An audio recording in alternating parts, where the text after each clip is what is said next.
ತೋರಿಸುವ ಖಳನಾಯಕನು ನಾನಲ್ಲ. ಕತ್ತಿ ಫಸ್ಟ್ಗೆ ಹಾಕಿ ಗಂಡಾಚಾರಿ ತೋರಿಸುವ ಗಂಡು ನಾನಲ್ಲ. ನಾನೇ ಬೇರೆ, ನನ್ನ ಸ್ಟೈಲೇ ಬೇರೆ.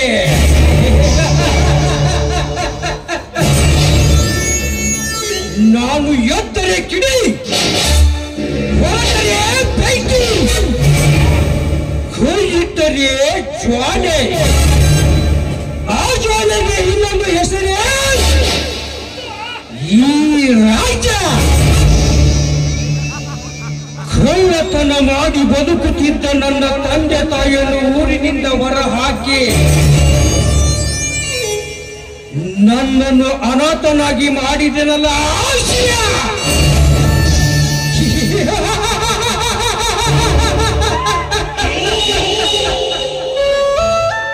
ಆ ಶಿವನ ತಂದೆಯ ಮೇಲಿನ ಶೇರು ತೀರಬೇಕಾದರೆ ನಾವು ಇಂದು ಅವನ ಮನೆತನವನ್ನು ಮುರಿಯಲೇಬೇಕು. ಅದಕ್ಕಾಗಿ ಬೆಲೆ ಬೀಸಿ ಹಿಡಿದಿರುವೆ ಬೇಟೆ. ರಘು ಮತ್ತು ಕಾಂಚನ ಇವರಿಬ್ಬರನ್ನು ಮುಂದಿಟ್ಟುಕೊಂಡು ಆಡಿಸುವ ಕಪಟ ನಾಟಕ ಕಂಡು ಆ ಮಗ ಶಿವ ಕಂಗಾಲಾಗಿ ಕಣ್ಣೀರಿಡಲೇಬೇಕು. ಶಿವ, ನನ್ನ ಸೇಡಿನ ಕಿಡಿ ನಿನ್ನನ್ನು ಸುಟ್ಟು ನಿನ್ನ ಹೆಂಡತಿಯನ್ನು ನನ್ನ ದಾಸಿಯನ್ನಾಗಿ ಇಟ್ಟುಕೊಂಡು ನಿನ್ನ ಸರ್ವ ಆಸ್ತಿಯನ್ನು ಎತ್ತಿ ಹಾಕದಿದ್ದರೆ ನನ್ನ ಹೆಸರು ರಾಜನೇ ಅಲ್ಲ.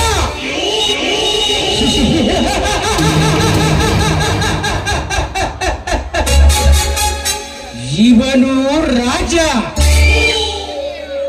ಹುಡುಗಿಯರಿಗೆ ರೋಜ. ಹೊಡಿದರೆ ಮಜಾ, ಎದುರಾದರೆ ವಜಾ.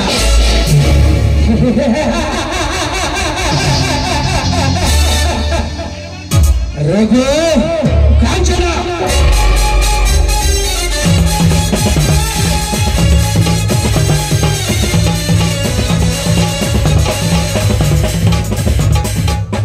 ಬನ್ನಿ ರಾಜ, ನಿಮ್ಮ ದಾರಿಯನ್ನೇ ಕಾಯುತ್ತಿದ್ದೆ.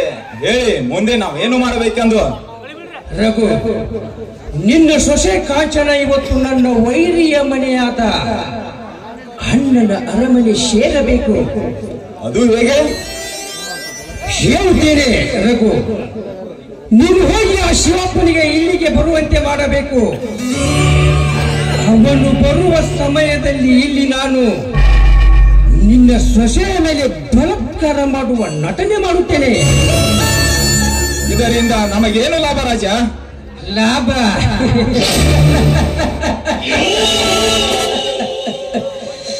ಲಾಭ ಇದೆ ರಘು, ಅದರ ಬಗ್ಗೆ ಚಿಂತೆ ಬೇಡ.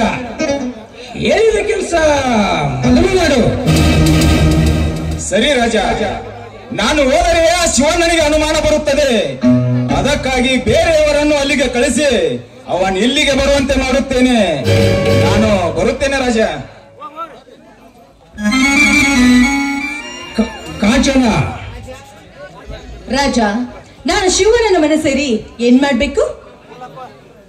ಕಾಂಚನ, ಆ ಶಿವಪ್ಪನ ಇಬ್ಬರು ತಮ್ಮಂದರಲ್ಲಿ ಒಬ್ಬನನ್ನು ನಿನ್ನ ಮನೆಗೆ ಕರೆದಿ ನೆಪ ಮಾತ್ರಕ್ಕೆ ಮದುವೆಯಾಗಬೇಕು.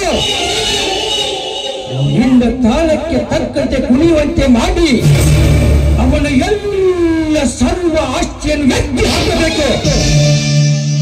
ನೋಡ್ತಾ ಇರು ರಾಜ, ಈ ಕಾಂಚನ ಕೈಚಾಕ ಎಂತದು ಅಂತ ಆ ಶಿವಣ್ಣನಿಗೆ ಸರಿಯಾಗಿ ತೋರಿಸ್ತೀನಿ.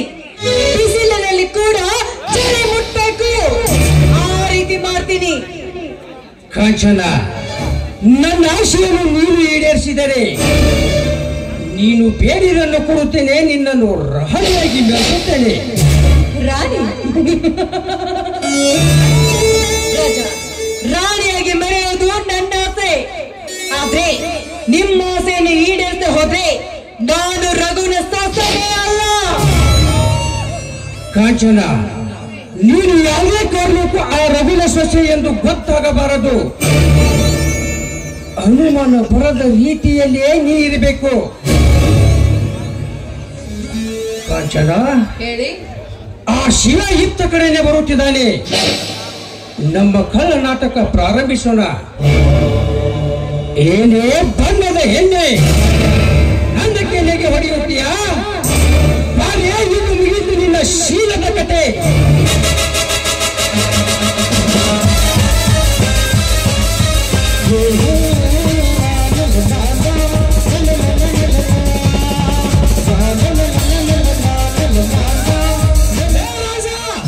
ಅವನ ಕೈ ಬಿಟ್ಟು ಹಿಂದೆ ಸರಿನೇ ಆಗಕ್ಕೆ.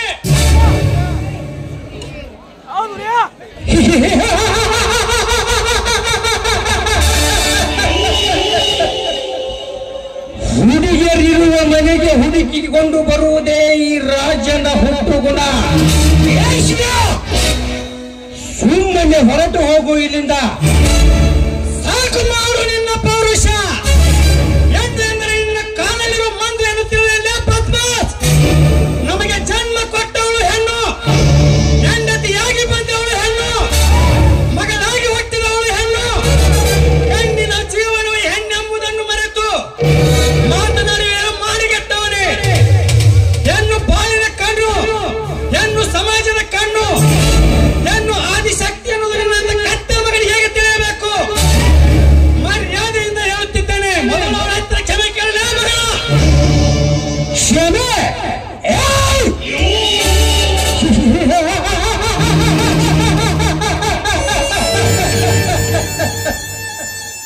ನೀನು ಹೇಳಿದ ಕ್ಷಣ ಕ್ಷಮೆ ಕೇಳಲು ನಾನೇನು ಹೇಳಿಯಲ್ಲ. ನಾನು ಮನಸ್ಸು ಮಾಡಿದರೆ ಈ ಕ್ಷಣದಲ್ಲಿ ನಿನ್ನ ಕಣ್ಣು ಎದುರಿಗೆ ಇವುಗಳನ್ನು ದತ್ತನೆ ಮಾಡಿ ಶೀಲ ಸುಡಬಲ್ಲೆ. ಮುಚ್ಚು ಬಾಯಿ ದುರಂಕಾರಿ. ನಾಲಿಗೆಗೆ ನಾಗರಿಕತೆ ಹೇಳಿಕೊಡಬೇಕು, ವಿನ ಅನಾಗರಿಕತೆ ಅಲ್ಲ. ನಾಲಿಗೆ ಹಿಡಿತಾ ಇರಬೇಕು, ವಿನ ಹರಿತವಿರಬಾರದು. ಇಂಥ ಕೆಟ್ಟ ವರ್ತನೆ ಇನ್ನೊಮ್ಮೆ ಕಂಡರೆ ನಿನ್ನ ತಂದೆ ತಾಯಿಯನ್ನು ಊರಿನಿಂದ ಹೊರ ಹಾಕಿದಂತೆ ನಿನ್ನನ್ನು ಹೊರ ಹಾಕಬೇಕಾಗಿತ್ತು. ಎಚ್ಚರದಿಂದಲೇ ಬೇಡ. ಎಚ್ಚರ.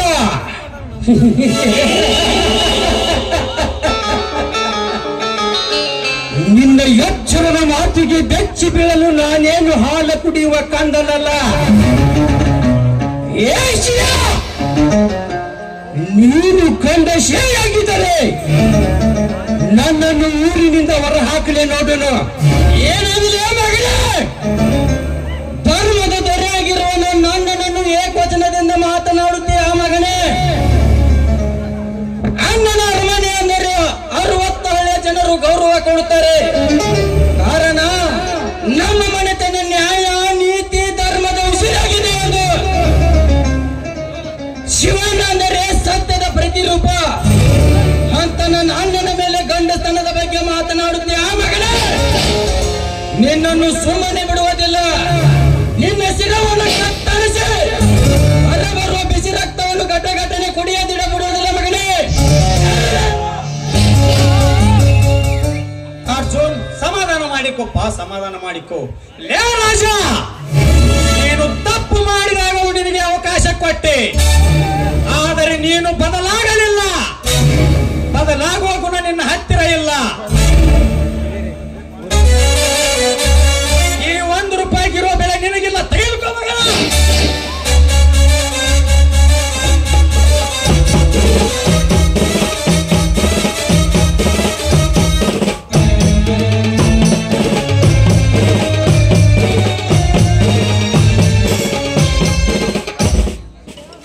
ಶಿವ, ನೀನು ಎಸೆದ ಈ 1 ರೂಪಾಯಿ ನಾಣ್ಯವನ್ನು ಬಂಡವಾಳನಾಗಿ ಇರಿಸಿ ನಿನ್ನನ್ನು ಬೀದಿಗೆ ತಂದು ಭಿಕ್ಷೆ ಬೇಡಲು ಹಚ್ಚದಿದ್ದರೆ ನನ್ನ ಹೆಸರು ರಾಜ ಅಲಿಯಾಸ್. ನೀ ಕೊಟ್ಟ 1 ರೂಪಾಯಿ ರಾಜನೇ ಅಲ್ಲ. ಈ ನಾಣ್ಯ ತೂರುತ್ತೇನೆ. ರಾಜ ಬಿದ್ದರೆ ಗೆಲುವು ನನ್ನದು, ರಾಣಿ ಬಿದ್ದರೆ ಸೋಲು ನಿನ್ನದು.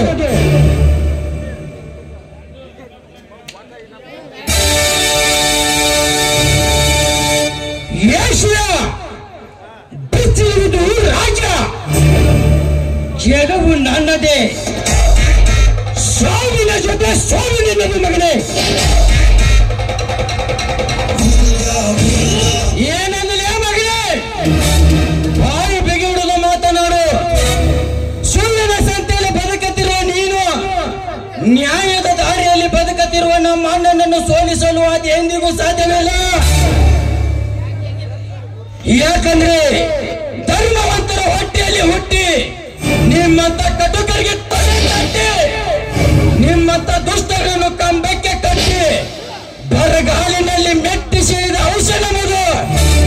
ಹೀಗಿರುವಾಗ ಏಕೋ ಚಿತ್ ನಿನ್ನಂತ ಕೊನ್ನಿಗಳಿಂದ ನಮ್ಮಂತರಿಗೆ ಸೋಲು ಅದೆಂದಿಗೂ ಸಾಧ್ಯವಿಲ್ಲ. ಪಾಂಡ ಬಟ್ಟೆ ಮಗಳೇ, ಲೇ ರಾಜ, ಮುತ್ತಿನಂತ ಮಾತು ಹೇಳ್ತೇನೆ, ಸ್ವಲ್ಪ ಚೆನ್ನಾಗಿ ಕಿವಿಕೊಂಡು ಕೇಳು. ಹುಟ್ಟು ಉಚಿತ, ಸಾವು ಖಚಿತ. ಅದನ್ನೆಲ್ಲವನ್ನು ಮೆರೆತು ಬೇರೆಯವರ ಪ್ರಾಣದ ಜೊತೆ ಹುಡುಗಾಟ ಆಡುವ ಹುಚ್ಚು ಸವಾಸ ಬೇಡ ಮಗನೇ. ಈ ಅರ್ಜುನನ ಮಾತು ಕೇಳಿದರೆ ನಿನಗೆ ಬಾವು ಎದುರಾದರೆ ನನ್ನ ಕಾಲಲ್ಲಿ ಹಾಕಿ ತುಳಿದು ಕೊಂದು ಬಿಡ್ತಾರೆ. ಎಚ್ಚರದಿಂದ ಮಾತನಾಡು ಮಗನ. ಲೇ ರಾಜ, ನಾನು ಚುಟುಕಿ ಹೊಡೆದರೆ ನನ್ನ ತಮ್ಮ ನಿನ್ನನ್ನು ಜೀವಂತ ಒಗೆದು ಬಿಡುತ್ತಾನೆ. ಹೆಚ್ಚು ಹೊತ್ತು ನಿಲ್ಲಬೇಡ, ತೊಲಗು ಮಗನೇ.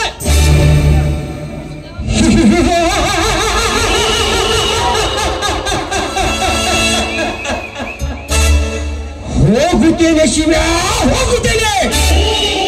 ಏಯ್ ಕಾಂಚನ, ನನಗಾದ ಅವಮಾನ ನಿನ್ನಿಂದ. ಅರ್ಜುನ್,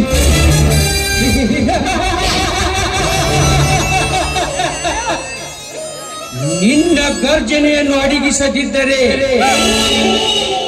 ನನ್ನ ಹೆಸರು ರೂಪಾಯಿ ರಾಜನೇ ಅಲ್ಲ.